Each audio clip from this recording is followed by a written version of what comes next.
Lord at Denise, kanina nga, no, actually, before tayo pumunta dito sa Kamara, nagkaroon ng press conference sa kapihan sa The Manila Hotel, ang MMDA at ang PNP, no, kung saan nga humarap doon si PNP Police Brigadier General Randolph Torres Tuanyo at si MMDA General Manager Nicolas Torre III, no, kung saan parehas na kinumpirma ng ahensya na handa sila sa napipintunga na kilos protesta bukas kasabay ng tigil pasada ng iba't ibang mga transport groups kasunod ng patuloy na pag-asirit, no, o pagtaas ng presyo ng produktong petrolyo sa merkado. Ayan nga ay matapos nga, no, parang this week nasa 20 pesos na naman halos kulang-kulang, no, yung taas presyo nito, no, kung saan nga sa bahagi ng PNP ay nagsagawa na daw sila ng inventory ng mobile utility assets nila, no, na kung saan nga ay pwede daw nila ito ipahiram sa mga lokal na pamahalaan sa NCR at syempre, no, doon sa mga commuter na kakailangan ng masasakyan patungo sa kanilang mga paaralan at trabaho, samantalang yung MMDA naman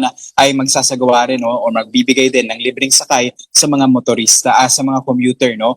Bukas yan sa pagsisimula ng nationwide na transport strike kasama nga ng mga chopper natin at iba pang mga motorista sa Pilipinas, no, kung saan nga napaka-halo-halo na rin, no, yung mga sitwasyon na nangyayari sa bansa dahil yung PNP ay kinumpirma din na 2 gasolinahan na nga ang kanilang kinasuhan dahil saan nila ay posibleng profiteering sa pagtaas ng presyo ng mga produktong petrolyo at kino-ordinate na rin daw nila ito sa Department of Energy o DOE at patuloy nilang minomonitor yung iba pa na mga gasolinahan sa buong bansa na posibleng ang nananamantala dito sa taas presyo ng petrolyo. Di ba natin isa-isahin, Arles, ano, kung mamarapatin mo lang ang mga increase in mga pamasahe. Halimbawa, sa mga jeep, mula 13, 14 pesos na ngayon, tama? Yes, Lord. And then sa modern jeepney naman ay nasa 2 yung taas presyo, no, pero umaalma dyan yung ilang mga transport group dahil sa anila, ito ay kulang, no, para sa kanila dahil yung tinaas ng petrolyo, hindi naman 5 piso lamang. Ito ay nasa 7 pesos pataas at actually magkasunod, no, back to back pa nga yung naging taas presyo nito. Siyempre, kaiba pa dyan yung provincial bus rates na tumaas na din kada kilometro at nagre-range na yan, no, na parang humigit kumulang 50 pesos sa bawat pauwi ng probinsya. At pwede pa yan na tumaas sa paparating pang mga araw. Mas mataas pa yung per kilometer ng modern jeepney, no? Kesa doon sa jeep. Oo. Yes, sir. Arles. Okay, sa mga buses naman, 2 piso ang tinaas, so from 13 pesos napunta sa 15 pesos. Tama? Tama ka dyan, Lord. And if you remember dito sa Kamara, ulit-ulit na inargue ng LTFRB, no, and the LTO na mas malaki daw talaga o mas marami yung kinukonsumo na petrolyo ng modern jeep dahil nga despite it being energy efficient and fuel efficient, no, may kailangan kasi itong gas pa din para mapagana yung mga aircon nito, no. Kaya kahit sa fuel subsidy na ibibigay ng DOTR sa paparating pang mga araw, once mabigay na ng DOE yung certification, mas mataas din yung kanilang mga kukuha. Arles, paano yung mga de kuryente, di ba? May mga electric na modern buses and jeepneys na. Ganun din. Wala pa. Hindi pa natin nako-confirm, Lord, kung kasama pa rin ba sila or meron bang certain classification doon kasi for now traditional and modern jeepney lamang yung in the name, no, doon sa bibigyan nga ng ayuda both ng DSWD and syempre nung DOTR. So abangan natin. Pero kasi ngayon kinukumpleto pa ng LTFRB yung pangalan at yung listahan, no, ng mga driver ng TNVS, actually pati yung mga delivery riders na posible nga rin makakuha nito. But yung DOE, paulit-ulit naman nilang ibinibigyan, no, ng diin na pwede nga mag-switch na into energy efficient itong ating mga kapatid nang sa gayon kapag nagkaroon ulit ng mga pagtaas ng presyo ng petrolyo, kung sila ay mga motorista ay hindi na sila ganon kadiretso na maapektuhan na doon. And then kapag commuter naman, kung pwede nga mas makakatipid din sila sa pamasahe. Okay, Arles, yung binanggit ko kanina sa bus, yung 15 pesos na yung bagong pamasahe, mga ordinary buses lang yon. Ibig sabihin yung mga hindi aircon. Yung mga air-conditioned buses naman, 3 piso ang tinaas. So mula 15 pesos 18 na ang minimum fare. At mas mahal ang per kilometer niya kasi halos 3 piso. 2 pesos and 98 centavos. Tuloy ko lang ha.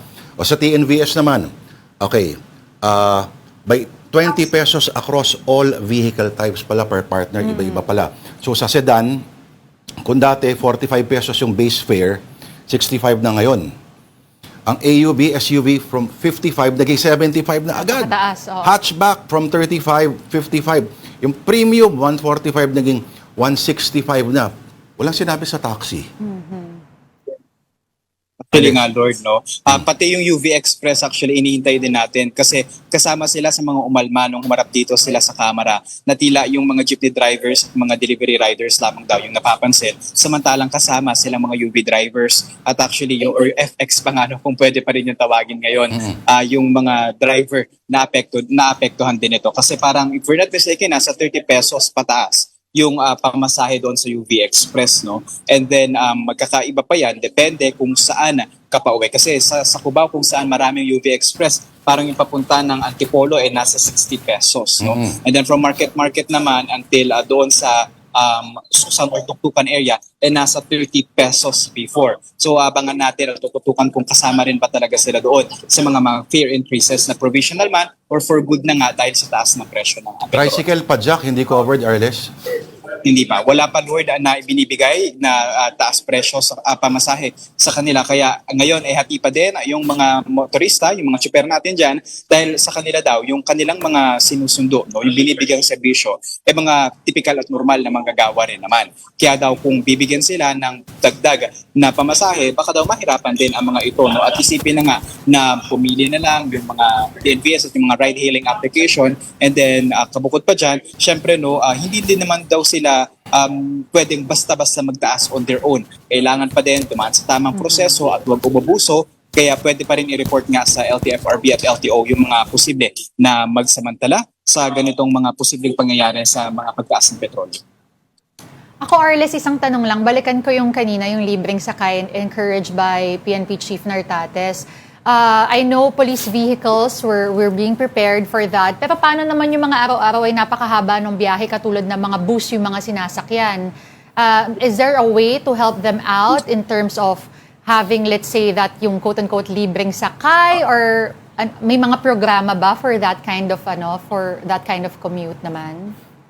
Well, at least Denise, for the buses, no, yung Quezon City, so far kung nasan tayo ngayon, meron silang libreng sakay, no, yung umiikot na subsidized ng government nila. Kaya pwedeng sumakay doon at maraming stops din naman so far, no. And then yung libreng sakay bukas, we're expecting na hindi kasi natin nakuha yung pinaka-specific detail no, pero parang yung carousel buses and yung mga siguro yung mga bibigyan ng partnership, no, yung MMDA and then yung LTFRB and then yung iba pang mga transport groups na pwede ngang sumakay doon sa jeep, no? And then yung mga provincial naman, hindi natin sigurado kung kasama rin ba sila doon sa nationwide transport strike kasi so far yung confirm pa lang ay yung mga jeepney drivers natin. Both yung mga traditional and modern jeepneys. So wala pa naman tayong nakukuha na balita na may mga bus din na magtitigil pasada. So normal pa din natin inaasahan yung pagsakay bukas. Pero yung pamasahe nga, yun, medyo tumataas-taas talaga. Last lang, Arles, sino mga grupo, transport groups bukas yung sasali doon sa strike? Ang confirm pa lang natin, Lord, ay yung Piston.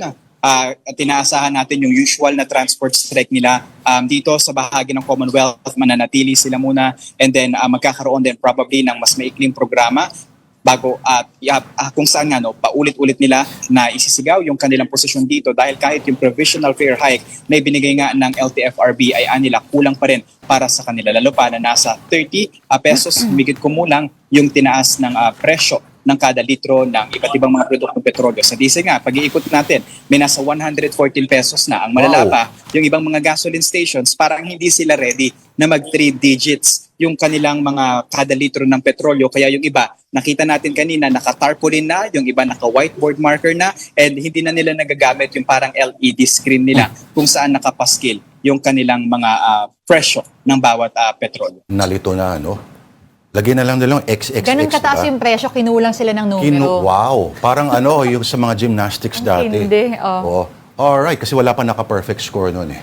Si Nadia Cominechi ang naiso. Pero maraming salamat sa iyo, ang ating mobile journal na sigurado ang busy bukas, si Arles de los Santos.